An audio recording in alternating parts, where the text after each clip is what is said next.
Bienvenidos, ya estamos en esta etapa en la que es necesario continuar con lo que viene siendo el final como vimos la vez pasada, el final de la dispensación de la era de la iglesia y el inicio de lo que viene siendo la tribulación y la gran tribulación, en el entendido que en este principio de este evento de 7 años fue el arrebatamiento de la iglesia.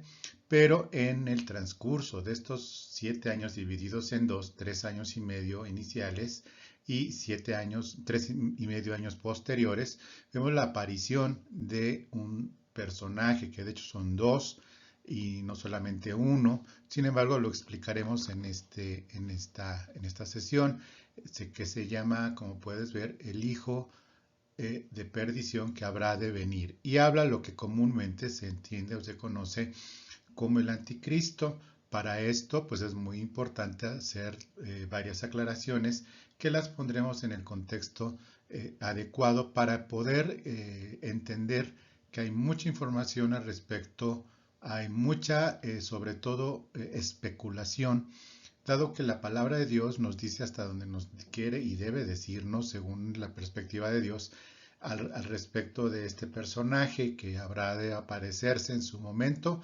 justamente ya con lo que viene siendo la primera parte de la tribulación, como un personaje muy importante, que lo vamos a ver, y la segunda parte al final también, y el destino final que va a tener. Entonces, bueno, te invito a que escuches esta clase con calma, con mucha atención, pero sobre todo con muchísimo agradecimiento por tu vida, por nuestras vidas como creyentes, y sobre todo con una esperanza muy firme, que esta clase puede ayudar a muchas personas que aún no han podido abrir o no han querido abrir su corazón al Señor, y que puede ser un elemento muy importante para ellos, usado por Dios para que pueda lograrse esta grande bendición en sus vidas. Entonces, presta atención y vamos a comenzar con lo siguiente. A esta figura tan prominente que ha de aparecer, en primer lugar debemos de aclarar varias cosas, y es parte del contexto entre lo que no sabemos, entre lo que sí sabemos y entre lo que sabemos acerca de la iglesia en este tiempo de aparición de este personaje. Pero antes de entrar es muy importante lo siguiente, y por eso hablo de un contexto. En primer lugar, la palabra anticristo no viene en el libro del Apocalipsis. Esta palabra se usa principalmente por el mismo escritor de Apocalipsis, que es el apóstol Juan, y que no la usa, sin embargo, no la usa en la revelación que tiene. Y es importante aclarar esto porque, bueno, toda la doctrina y la enseñanza que hay al respecto habla específicamente del anticristo. Y pues sí, se puede considerar un anticristo este personaje, pero en realidad Juan a lo que se estaba refiriendo como anticristo no era lo que está escrito en Apocalipsis a partir del capítulo 13, que no solamente habla de una persona, habla de dos personas, y estas dos personas que vienen a partir de lo que viene siendo Apocalipsis capítulo 13 es de la bestia, habla del dragón, que es Satanás, de la bestia, que le confiere todo su poder a la bestia, que se le llama porque sale una bestia del mar, significando figurativamente no que sea un monstruo, sino figurativamente que es una bestia por el poder, por lo que causa, y sobre todo lo grande y lo que viene siendo pues terrible, terrible como una bestia que causa todo esto.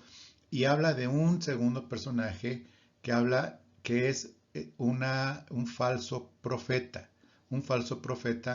que apoya y hace señales maravillosas para confirmar a esta bestia, que es en realidad a lo que vamos a hablar hoy acerca de este hijo de pecado, hijo de perdición. Entonces, el anticristo como tal no es necesariamente esa bestia y ese falso profeta. el anticristo del que habla Juan viene principalmente a todo aquello a lo que se refiere a ser anticristo en lo que se refiere en la revelación más importante, que es la encarnación del Hijo de Dios, Jesucristo, hecho humano.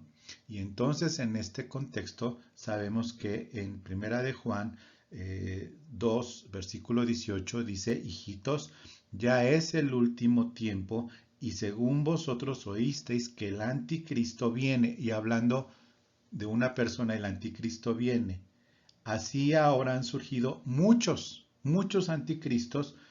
Por esto conocemos que es el último tiempo, es decir, viene uno que sí es llamado el anticristo. Sin embargo, Juan no lo menciona como tal en Apocalipsis 13, sino como la bestia.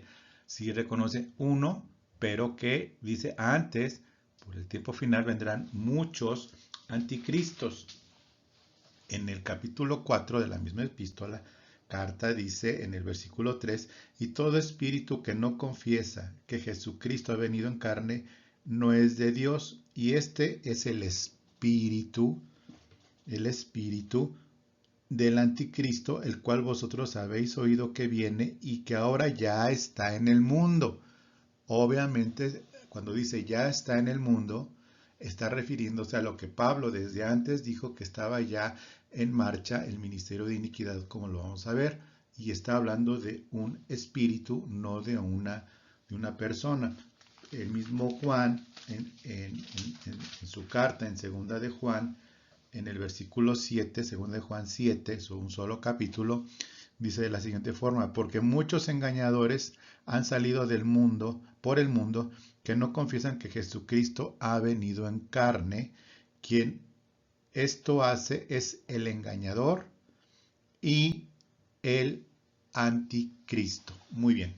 Entonces, en la manera de contexto, Juan habla acerca, como ya dije, de este personaje. Sin embargo, una señal, como también Mateo 24 dice: se levantarán muchos haciéndose pasar por Cristo, pero que en realidad son anticristos. ¿Ok? El día de hoy no vamos a hablar de esos engañadores, ni vamos a hablar como señales de Mateo 24, de esos falsos engañadores, sino vamos a hablar específicamente de lo que viene siendo Apocalipsis 13, pero no en el sentido de la bestia y el falso profeta, porque esa revelación fue al final. El último libro que se escribió fue el de Apocalipsis, el de Juan. Sin embargo, Pablo ya había presentado esto con suma claridad, basado desde la antigüedad en el libro de Daniel, ¿sí? Por lo que dice el libro de Daniel, con las profecías del libro de Daniel, y que lo refleja claramente en Segunda de Tesalonicenses capítulo 2.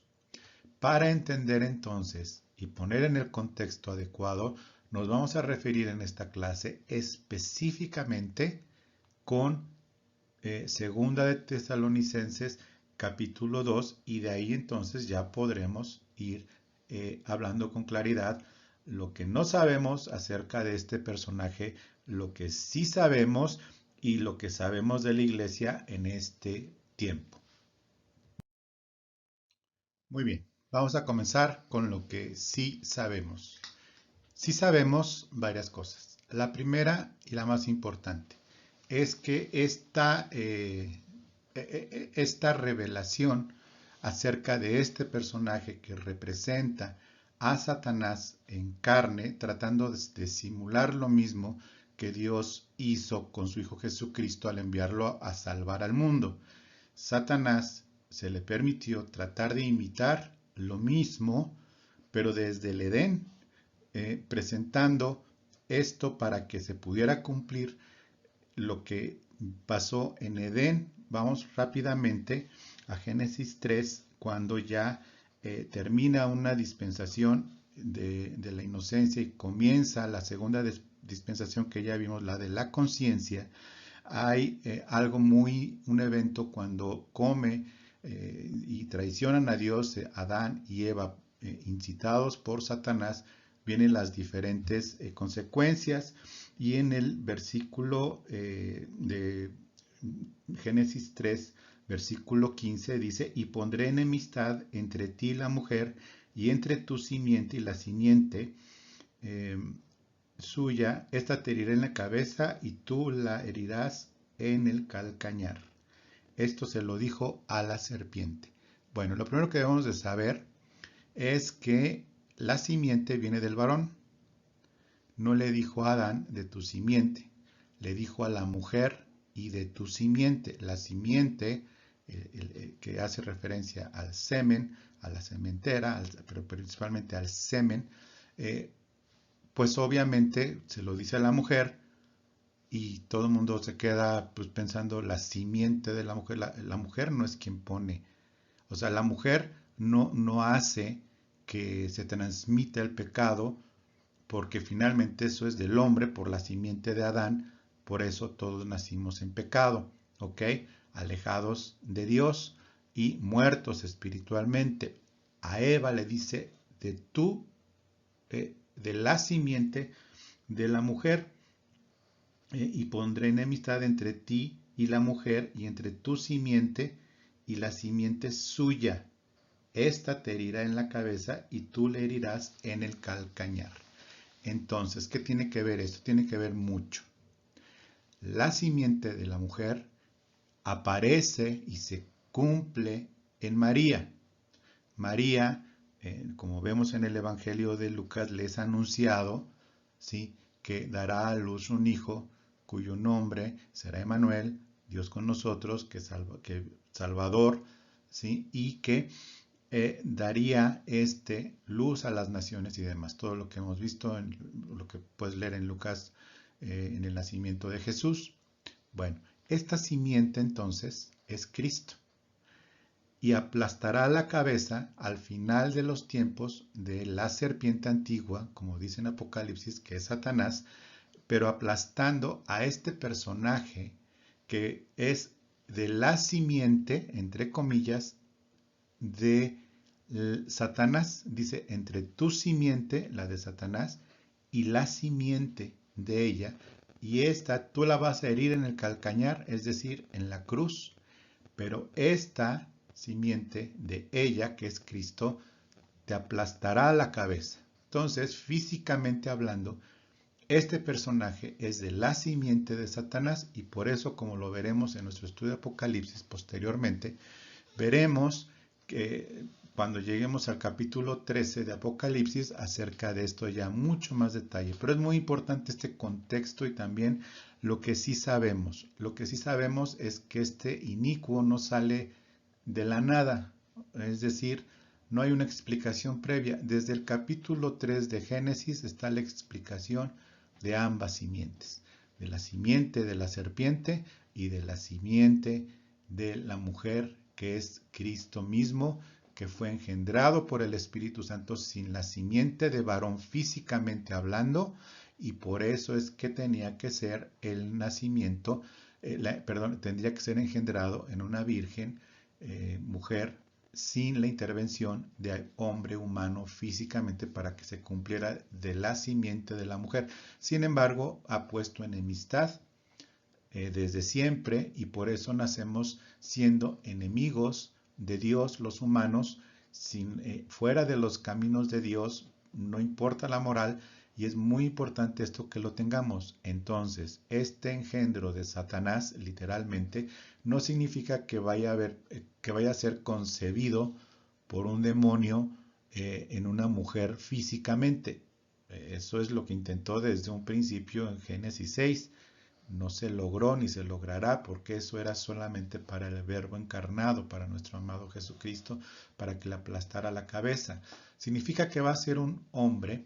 Lo que sí sabemos es que va a ser un hombre de carne y hueso, con nombre y apellido y RFC o ID o lo que sea. Va a ser una persona, el de la bestia de Apocalipsis 13, ¿no?, el falso profeta. Ambos son hombres, pero este va a ser un hombre total, completa y absolutamente poseído por todas las fuerzas de Satanás, en donde no va a ser como el endemoniado gadareno, azotándose, aullando por las tumbas en un panteón.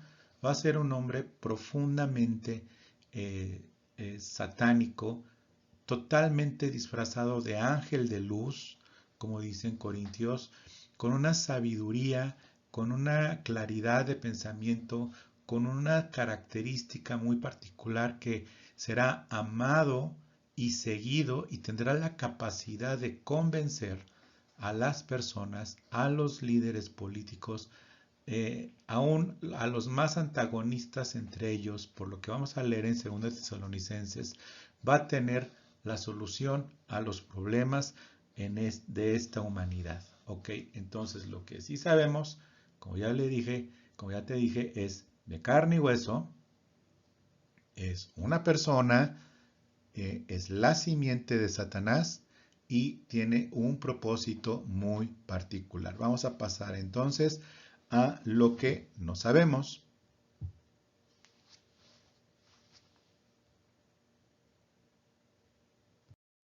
Bueno, ya estamos aquí. ¿Qué es lo que no sabemos? No sabemos día y hora de manifestación. ¿Por qué? Porque va a suceder después del arrebatamiento. Cuando sea arrebatada la iglesia del Señor Jesucristo de la tierra, entonces lo que va a pasar es que se manifestará este mismo, no sabemos en qué momento y de qué forma. No sabemos, por lo tanto, la fecha. No sabemos su nacionalidad.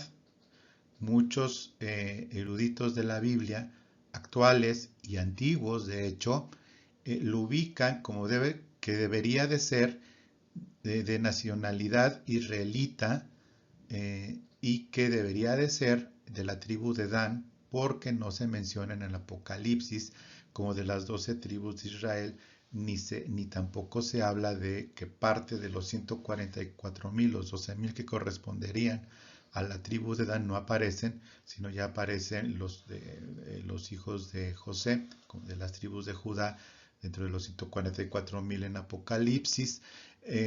Otros eruditos dicen que lo ubican, entre ellos un mexicano connotado, dice, y de acuerdo con sus estudios, que debería de ser Osirio, no Osirio, sino de espacio Sirio, de nacionalidad Siria, la cual está hecha pedazos, o bien de Irak, dadas las características de la antigüedad de todo lo que significa Irak, o en su defecto de Irán, por la parte de Persa, del príncipe de Persa y una serie de cosas, pero lo ubican como de Medio Oriente. Otros piensan y especulan que debe de ser estadounidense, y en fin, hay mucha especulación. Mira, no sabemos de qué nacionalidad y la verdad para nosotros no debe de ser de la más mínima importancia. No solo porque finalmente no está escrito en la Biblia que eso debería de ser suficiente. Si no lo especifica, pues no debemos de buscarle. No tiene la más mínima importancia porque finalmente, dada la globalización, actualmente puede ser infinidad de especulaciones, no solo de nacionalidad, puede ser desde transgénero, puede ser hombre, puede estar guapo, puede estar feo, puede ser pobre, puede ser rico, pero de que va a ser de la simiente de Satanás, como ya dije, de lo que sí sabemos, no sabemos tampoco ni nacionalidad ni fechas. No sabemos tampoco antecedentes académicos, culturales. Tampoco sabemos cómo es que va a llegar al poder tan rápido. Obviamente de una manera sobrenatural, pero bajo qué circunstancias va a llegar al poder no se especifica. Solamente dice que sale esta bestia del mar, es decir, cuando habla la palabra, sobre todo en Apocalipsis, cuando habla de mar, habla de multitud de personas del mundo. y cuando habla de montañas o montes, habla de reinos. Bueno, es una breve paréntesis. Entonces, todo eso no lo sabemos. No sabemos tampoco si va a tener un perfil religioso, pero lo que sí sabemos es que va a ser capaz de eliminar todo lo que se llame Dios y se va a llamar Dios a sí mismo. Entonces, lo que no sabemos tampoco es si es algún papa, como todo mundo, perdón, no todo mundo, sino muchas personas insisten que es el papa de Roma. No lo dice. Hay bases como para pensar o no que lo es o no lo es. En fin, lo que sí parece es que es imposible que esto llegue a suceder y por eso es sobrenatural. Entonces son de las cosas que no sabemos. Vamos a la siguiente lámina. Bueno, lo que sabemos de la iglesia acerca de nosotros durante este tiempo. Muy rápidamente estaremos con el Señor en su presencia, con Él. Durante todo este tiempo de 7 años serán las bodas del Cordero. Por lo pronto los 3 años y medio de estos 7 años serán las bodas del Cordero. No hay forma de ubicarla tampoco con exactitud, pero lo que sí sabemos es esto, que no estaremos en esta tierra y que no va a haber vuelta atrás y que no hay forma tampoco de poderlo pronosticar. Vemos las señales, vemos las cosas, vemos las guerras, los rumores de guerra, los terremotos, todo lo que ya explicamos de lo previo al inicio de Dolores, pero lo que sí sabemos de la iglesia en este tiempo es que gracias a Dios no estaremos aquí y que por lo tanto nuestro deber es más que especular sobre profundizar en las profundidades, valga la redundancia, de Satanás, es pues aprovechar el tiempo, dado que el Señor nos librará de esto. ¿Basado en qué? Pues muy simple, Apocalipsis 3, versículo 10, que yo te libraré, dice a la iglesia de Filadelfia, yo te libraré del tiempo de la prueba que habrá de venir sobre todos los moradores de la tierra. No significa que sea es una prueba en diferentes eventos que pueden comenzar desde antes del arrebatamiento, como hemos enseñado, porque la palabra prueba es un concepto, prueba, que puede estar partido de acuerdo en diferentes eventos y en ese uno de los eventos específicos es el arrebatamiento y que el Señor entonces nos llevará a su presencia y nos librará. ¿Por qué? Porque ya lo estudiamos cuando hablábamos acerca que seremos salvos de la ira de Dios y que está la clase pasada, porque ya entendimos la realidad acerca de lo que significa la ira de Dios. Entonces, juntando todo esto, lo que sabemos es que en donde vamos a estar es con Jesús. Hay discusión si estaremos ya en el cielo, en el paraíso, en el tercer cielo. Mira, no importa. ¿Por qué? Porque no lo dice tampoco con claridad la Biblia. Pero lo que sí sabemos es que estaremos en el banquete de las bodas del Cordero. Estaremos con el Señor para siempre. Y eso es lo más importante para nosotros, estar con el corazón y con esta grande bendición que tenemos por delante. Entonces, vamos a dar paso a ya el estudio entonces de Segunda de Tesalonicenses capítulo 2, que es lo que usaremos como columna vertebral para entender quién es este hijo de perdición, engendro de Satanás en el contexto de no engendro físicamente, sino espiritualmente, totalmente poseído por Satanás como un ángel de luz, y como lo veremos a continuación. Bueno, he dividido Segunda de Tesalonicenses 2 en 5 partes. La primera parte es el versículo 1 y 2, que lo tienes aquí en pantalla. Dice, pero con respecto a la venida de nuestro Señor Jesucristo y nuestra reunión con Él, os rogamos, hermanos, que no os dejéis mover fácilmente de vuestro modo de pensar, ni os conturbéis, ni por espíritu, ni por palabra, ni por carta, como si fuera nuestra, en el sentido de que el día del Señor está cerca. Bueno, ¿qué escribe Pablo aquí? Te recordarás entonces que en lo que viene siendo Primera de Tesalonicenses 4, todo lo que es Primera de Tesalonicenses 4, particularmente al del 13 al 18, habla acerca del arrebatamiento. Y dice aquí acerca de la venida de nuestro Señor Jesucristo. Es la quinta mención en las cartas a los tesalonicenses. Ya es la quinta vez que se menciona sobre la venida del Señor y del arrebatamiento. Aquí el carácter específico en este aspecto de la venida del Señor se identifica como la frase muy importante de nuestra reunión, que transmite obviamente la noción de que todos los creyentes se juntarán para estar con el Señor Jesús, haciendo una referencia obvia al arrebatamiento de la iglesia que se describe en 1 Corintios 4, 13 al 18. Entonces, esto es algo que llama la atención.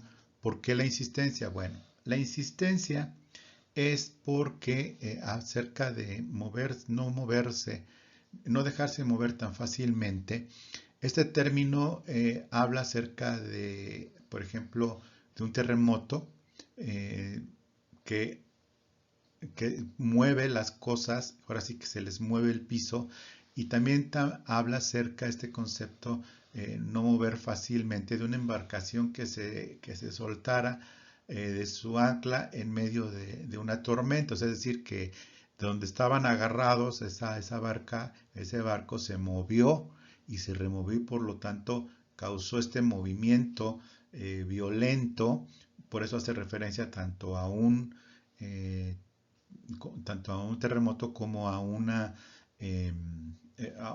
mar picado y demás. Esta palabra dice también que no se conturben, es decir, no conturbéis. Y es un estado de agitación y de alarma que había apoderado a toda esta iglesia y las diferentes congregaciones de Tesalónica.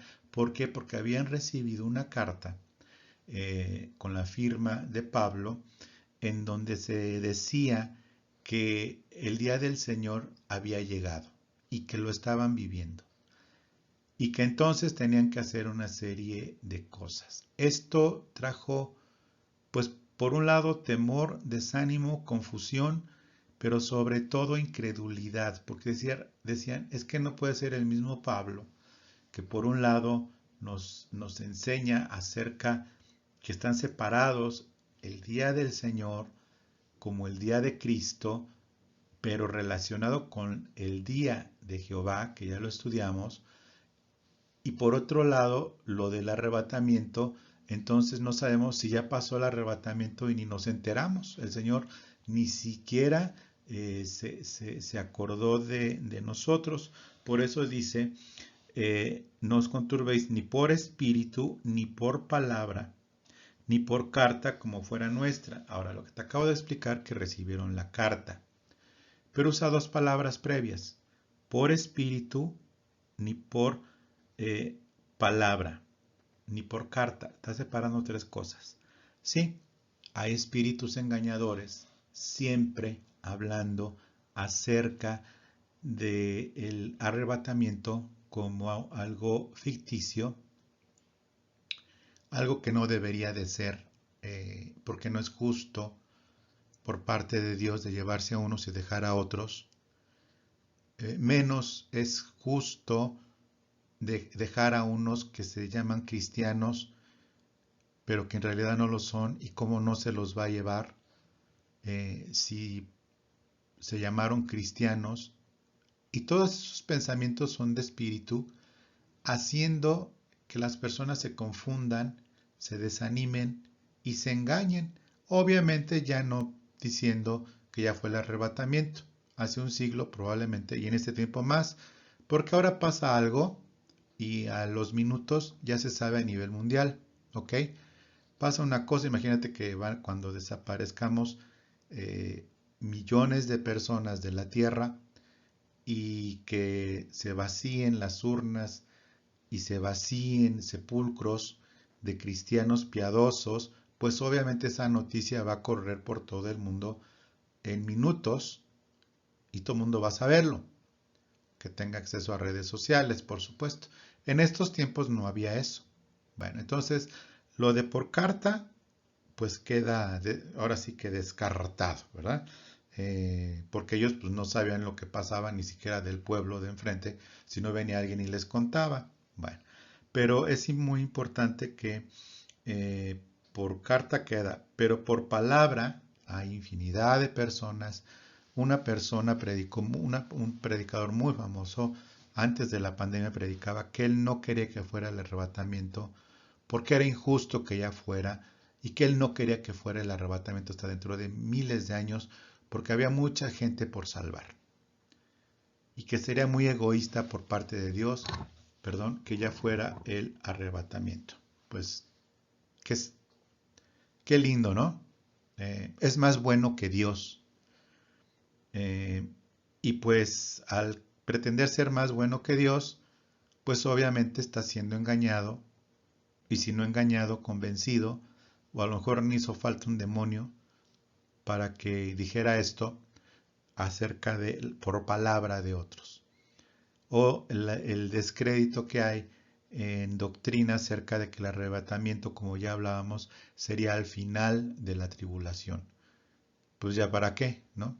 Pues ya los que vivan en ese tiempo, vivamos en ese tiempo, y si va a ser en medio o al final, o si nuestros ojos van a ver al surgimiento de este hijo de perdición, este hombre de pecado, lo vamos a ver, que sería el arrebatamiento a la mitad de los 3 años y medio de la tribulación, pues también ya para qué, pues ya vamos a ver que cuando aparezca este líder mundial, pues este señor va a llegar a los 3 años y medio y entonces pues le vamos a decir a nuestro primo Juancho, Juancho, acuérdate, en septiembre es el arrebatamiento porque se cumplen 3 años y medio. Y Juancho dice, estamos en julio, me queda agosto de reventón. Ok, está bien. Pues obviamente no va a ser así. Y hay muchos espíritus engañadores y muchas falsas enseñanzas, tanto de quién es o de dónde vendrá, y de que también pues es injusto que haya arrebatamiento y se desacredita el arrebatamiento, haciendo creer a las personas ingenuas que esto va a pasar. Vamos a pasar entonces a la siguiente sección.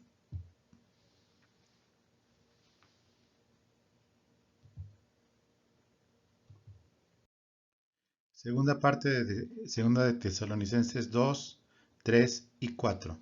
Nadie os engañe en ninguna manera, porque no vendrá sin que antes venga la apostasía y se manifieste el hombre de pecado, el hijo de perdición, el cual se opone y se levanta contra todo lo que se llama Dios o es objeto de culto, tanto que se sienta en el templo de Dios, haciéndose pasar por Dios. Es muy importante entonces que tengamos presente un concepto importante. En primer lugar, habla sin que antes venga la apostasía. Apostasía ha habido desde el principio del cristianismo. Vemos entonces una iglesia del final de los tiempos, que es la iglesia de la Odisea, que ha existido desde siempre y que en los últimos tiempos se ha levantado con mayor fuerza, eso lo sabemos. La palabra apostasía a la que se refiere aquí se refiere no al evento ya continuo y lamentable de las personas que pues se alejan de la fe como algo ya pues normal. Cuando habla, según el lenguaje, indica un acontecimiento específico y no una apostasía general que existe en la actualidad y que siempre estará presente hasta el fin. Lo que Pablo tiene en mente aquí es un alejamiento y traición total que se conoce como esta apostasía. Habla específicamente de un evento que se puede identificar con claridad y es único por ser el acto consumado de rebelión total con implicaciones definitivas al final de los tiempos. La clave para identificar el suceso, pues, consiste en identificar a su personaje principal, a quien Pablo llama el hombre de pecado. Algunos textos lo traducen como el hombre inicuo, pero no existe una diferencia real de significado porque pecado pues equivale a inequidad. Usa otros términos como el príncipe que habrá de venir, por ejemplo, como dice en Daniel 9:26. Se habla también de este como el cuerno pequeño en Daniel 7:8, libro de Daniel. Y Juan lo llama la bestia, como ya vimos en Apocalipsis 13, del 2 al 10 y el versículo 18, pero es por eso que se conoce como el anticristo. Ya explicamos pues básicamente y lo pusimos en el contexto. Ahora, esta apostasía habla de un evento que va a ser tan evidente en donde prácticamente hablar de Jesucristo no va a ser prohibido por ley, no habrá necesidad, sino que el nombre y persona de Jesucristo pasará al completo olvido, desprecio y total descrédito. ¿Ok? A esa apostasía se refiere, a una apostasía sobrenatural de todas las naciones, de todos los credos, de todo el mundo, y el nombre de Dios, el concepto de Dios también pasará no a una prohibición, sino pasará a un plano ya olvidado completamente, en donde se va a apostatar no solo de la fe, sino de fe cristiana, sino de la idea de lo que es Dios como persona, como concepto y demás. Esta persona se refiere a ese acto que va a darle paso a este personaje de una forma final y fija el curso de los acontecimientos, pues precisamente que ya se han descrito y se describen en el libro de Apocalipsis. Es visto como alguien que apoya pues una religión sin Dios, sin Cristo, los considera enemigos del intelecto, enemigos de la humanidad. Estas dos cosas, estos dos, entre comillas, conceptos, se exalta a sí mismo y se opone a lo que él considera despreciable, pero se opone a Dios con una entrada blasfema dice que en algún templo, haciéndose, que se sienta en el templo de Dios como Dios, haciéndose pasar por Dios. Y esto, haciéndose pasar por Dios, es muy interesante lo que maneja en las palabras que se usan, porque si hace que la gente abandone la idea de Dios, pero se hace pasar al mismo tiempo por Dios, haciéndose pasar por Dios, es porque se está burlando, se va a estar burlando a tal grado de blasfemia de que quieren Dios, acá hay un Dios, y yo soy su Dios. Entonces esto consuma esa grande apostasía en donde básicamente lo que está diciendo es yo soy Dios, porque si lo que querían era Dios, pues aquí hay uno que pueden ver y que por supuesto está haciendo las cosas de Dios. Y cuando habla del templo, evidentemente habla del templo en Jerusalén, en Israel. Se dice que una de las señales es que deben de reconstruir el templo y por eso hay infinidad de videos que hablan acerca de esto. Sin embargo, que ya está reconstruyéndose el templo, a escondidas, una serie de cosas, pero tampoco es importante. Lo importante aquí es entender el concepto a fondo. No va a decir yo soy el verdadero Dios, sino o yo soy el verdadero Cristo. No, no, no, no, no. Esta apostasía y este acto blasfemo de entrar en ese templo con el mayor desprecio, que no entra al Vaticano, no entra a la iglesia de San Pedro, no entra a otro lugar sagrado para otras religiones, es en el templo de Jerusalén en donde lo hace. Esto pues evidentemente durante los últimos 3 años y medio, pues ya que tiene lugar la gran tribulación, bajo su mando es traición a Israel y empieza pues todo lo que ya vimos como la grande tribulación en la clase anterior. Entonces, pues evidentemente esto culmina con el regreso del Señor.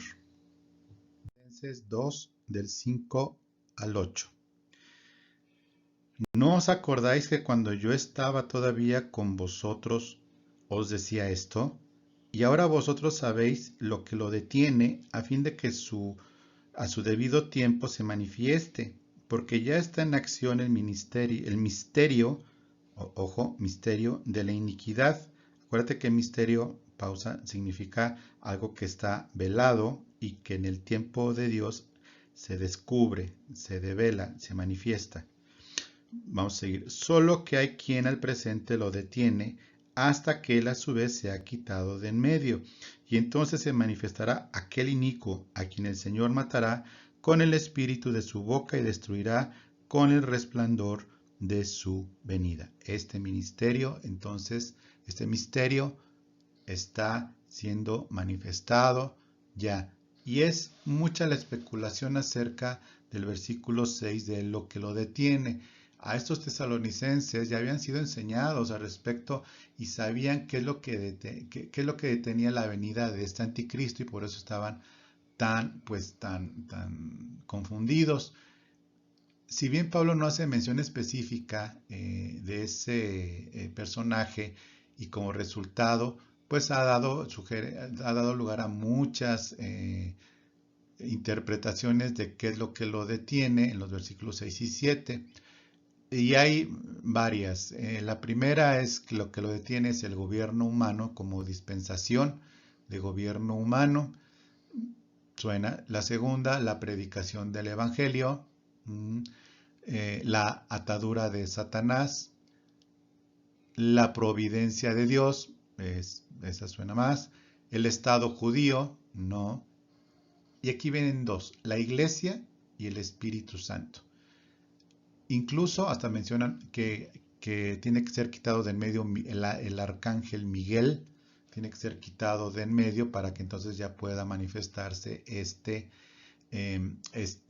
ser, y es mucho de lo que se predica por algunos lugares judaizados acerca de que quien lo detiene es el arcángel Miguel, pero pues queda descartado por ciertas razones que las veremos, pero habla de la iglesia y del Espíritu Santo.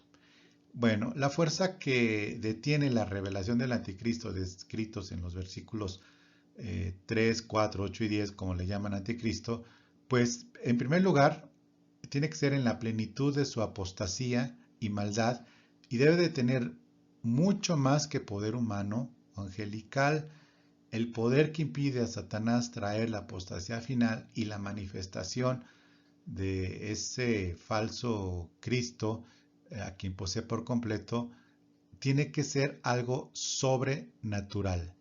Tiene que ser el poder de Dios que interviene de forma directa para frenar a Satanás, para que el pecado o este hombre de pecado o hijo de destrucción no pueda venir hasta que Dios lo permita al quitar de en medio ese poder de Dios que lo detiene. Ahora, yo creo que es, como lo he enseñado, que es la Iglesia y el Espíritu Santo, porque finalmente la Iglesia y el Espíritu Santo estamos sustentados por este poder de Dios. Por otro lado, hemos visto que seremos salvos de la ira de Dios y seremos salvos de la prueba que ha de venir sobre todo el mundo. Adicionalmente, la razón de esta detención hacia esta bestia, pues evidentemente está pues determinado por Dios, y entonces quien lo controla es Dios, y es muy importante entonces, más que saber qué lo detiene o no, es que nosotros estamos incluidos en eso que lo detiene, aunque no le podamos dar con plena certeza nombre, como cuerpo de Cristo, como iglesia de Filadelfia o Espíritu Santo, si bien no le podemos dar alguna de las tres, estamos dentro de las tres, incluso dentro de la cuarta, que es el poder de Dios. Entonces, lo dejamos ahí porque yo creo que hasta ahí debe de estar, y si Dios hubiera querido que se revelara esto, pues evidentemente se habría revelado. Este misterio de iniquidad, pues es un espíritu de iniquidad que ya es prevaleciente en la sociedad humana, pero pues que bueno, finalmente se define como un misterio que se va a revelar y que se asume que va a ser algo tan vistoso, esta blasfemia, al sentarse en el lugar de Dios como Dios de esta tierra, ¿sí? Cumple con todas las características de algo tan terrible que por supuesto no tiene que haber la más mínima eh, intervención manifiesta de Dios en la tierra, excepto, ojo, excepto en Israel, excepto en Israel cuando sea la traición y la persecución a los hermanos convertidos al cristianismo. Es entonces cuando este personaje va a perseguir a los santos de la tribulación que morirán, que son los convertidos en Israel. Será lo único que quede de Dios vivo y verdadero en la tierra, físicamente hablando, y será en Israel. De segunda de Tesalonicenses, capítulo 2, del versículo 9 al 12, lo vamos a leer, dice: inicuo, cuyo advenimiento es por obra de Satanás, con gran poder y señales, prodigios mentirosos, y con todo engaño de iniquidad para los que se pierden, por cuanto no recibieron el amor de la verdad para ser salvos. Por esto Dios les envía un poder engañoso para que crean la mentira, a fin de que sean condenados todos los que no creyeron a la verdad, sino que se complacieron en la injusticia. Como puedes ver entonces, esta manifestación se dará, como ya lo hablamos, en la segunda mitad de este tiempo, 3 años y medio, se convertirá en una persona que traicionará a Israel y traicionará a toda la humanidad. Exigirá que sea adorado y que sea venerado y sea reconocido como Dios encarnado en la tierra, y que ahora sí hay Dios, y ese Dios soy yo, y entonces es cuando vendrá pues todos los juicios de Dios sobre la tierra. No, este falso profeta más la bestia, conocida como ya dijimos el anticristo, no va a castigar a la tierra, no va a castigar a los habitantes. No es por mano de él que venga el juicio, sino es por mano de Dios. Cuando esto suceda, veremos que este inicuo, al haber realizado por milagros, realizar actos portentosos que usará como evidencia del poder sobrenatural que posee, pues obviamente va a cambiarse esto en una estrategia, en primer lugar para seducir, pero después para engañar. Y entonces vamos a ver pues que se describe esto con mayores detalles en Apocalipsis 13, como ya dijimos, del 1 al 18. Y aquí es muy importante varias cosas. Por un lado vemos que esto está, pues cuando aparezcan los juicios de Dios que vienen descritos como los sellos y las copas en Apocalipsis, esto va a ser permitido por Dios en las personas. En primer lugar, porque al principio de los 3 años y medio dice que va a haber un poder engañoso. Las personas que prefirieron amar al pecado y a las mentiras en lugar del Evangelio de Cristo, pues serán recompensadas con esta severidad, como ya lo vimos, con este castigo sobre todos los habitantes de la tierra. Pero este convencimiento tan sobrenatural, porque se requiere algo tan sobrenatural, que surja un solo líder, una sola moneda, un solo tipo de cambio en la mayor parte del planeta, porque si bien dice en toda la Tierra, pues va a ser en toda la Tierra en el entendido que lo que hablábamos ya, que desaparecerán algunos continentes según lo que hemos estudiado y demás, no se sabe muy bien. Se requiere de un poder sobrenatural. Y este es un poder engañoso que Dios envía para que adicionalmente el poder que tiene este personaje se sume al engaño de las personas para que se rehusaron a creer en Cristo y voltean a ver y vean la solución y después vendrá el fin. Dice que Dios envía un poder engañoso para que crean la mentira, a fin de que sean condenados todos los que no creyeron a la verdad, sino que se complacieron en la injusticia. Entonces vemos a multitudes que estarán pues amando a este personaje, pero que en realidad, como está en el cuadro de atrás, que está horrible, lo sé, pero finalmente es el demonio mismo, y esas multitudes de todas las religiones están siendo seducidas y de repente serán pues traicionadas Israel, y también verán la impotencia de este ser que en realidad pues va a ser humillado, humillado con grande fuerza, como lo veremos en la siguiente lámina.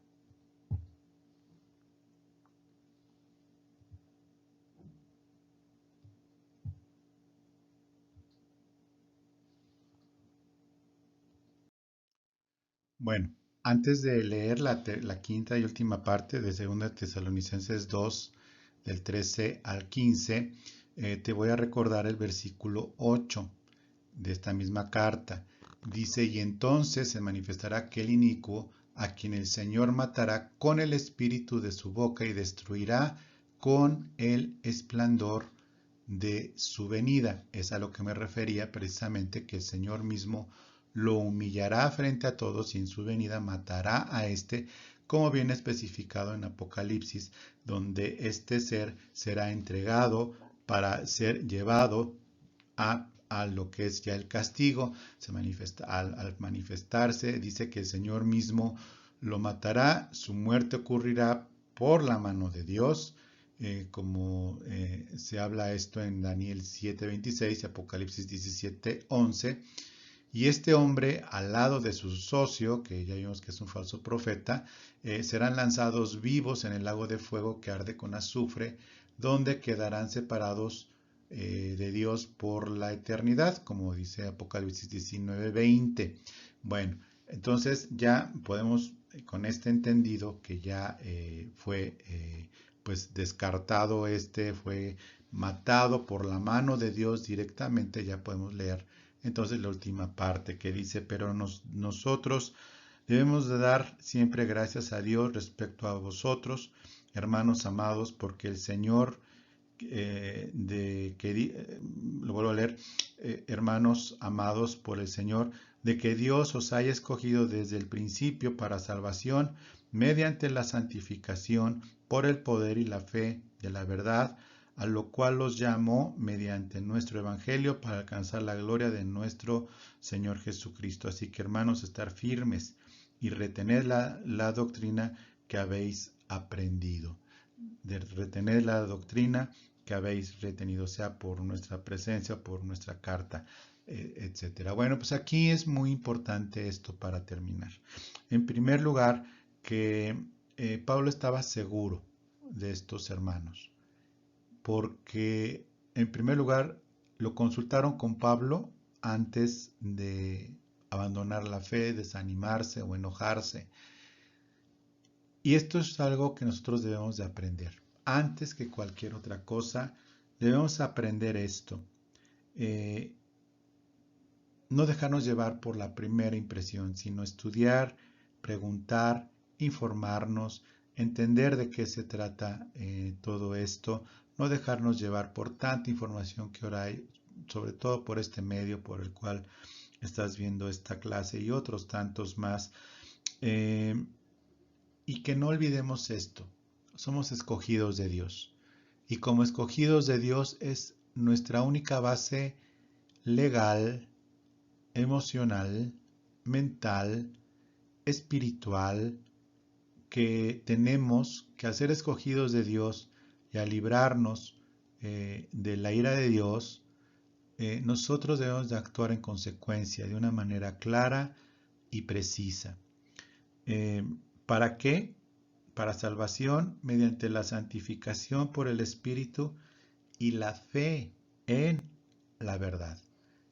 Y es aquí donde quiero resaltar la grande importancia que tiene para nosotros el hecho de que Dios en su misericordia nos haya dado esta bendición tan grande bendición que el Señor nos ha dado.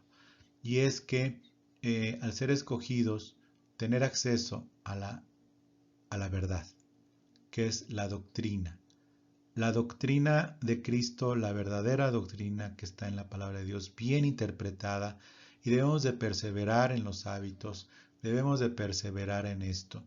Este curso, si bien es de escatología, podemos ver los eventos del futuro, pero en el entendido que estamos cuidando los eventos del presente, en particular de nuestro corazón. Es por eso que nosotros le damos gracias a Dios y que pues ahora tenemos esta bendición. Tenemos esta bendición que el Señor nos está ayudando a entender, nos está ayudando el Señor a tener esta pues gracia de estudiar todo esto. Bueno, pues le doy gracias a Dios en primer lugar, como puedes ver, por tu perseverancia, que como pastor y como maestro de la palabra, y me digo maestro con mucha humildad y temor, porque solamente hay un maestro que es Cristo, el hecho de que estés perseverando en ver esta clase es un refresco para los que trabajamos para el Señor. Entonces, gracias por tu perseverancia en el Evangelio y persevera aún más, porque las cosas de verdad están llegando a un punto en el que cada vez hay, cada vez hay menos duda de que el tiempo está cercano. Pedirte que te suscribas al canal, que le des like, porque esto es importante para las personas del canal, el número de likes que hay, así como el número de suscriptores, que compartas este video, pero aparte de compartir este video, cuando lo compartas, que compartas tu corazón y tu temor de Dios. Tu temor a Dios, reverente, y tu temor de Dios, que es dado por el Espíritu Santo. Comparte tu corazón, comparte la palabra, comparte este video y otros de este canal. Es importante que lo hagas y que bueno, pues para terminar nos vemos, si Dios nos presta vida, el siguiente domingo a las 11 de la mañana en esta transmisión que tenemos por el muro de Facebook, Renuevo de Amistad. Te quiero agradecer el tiempo, que Dios te bendiga y estemos ya muy pronto para vernos nuevamente físicamente, también a finales de marzo. Muchas gracias y que Dios te bendiga. Hasta luego.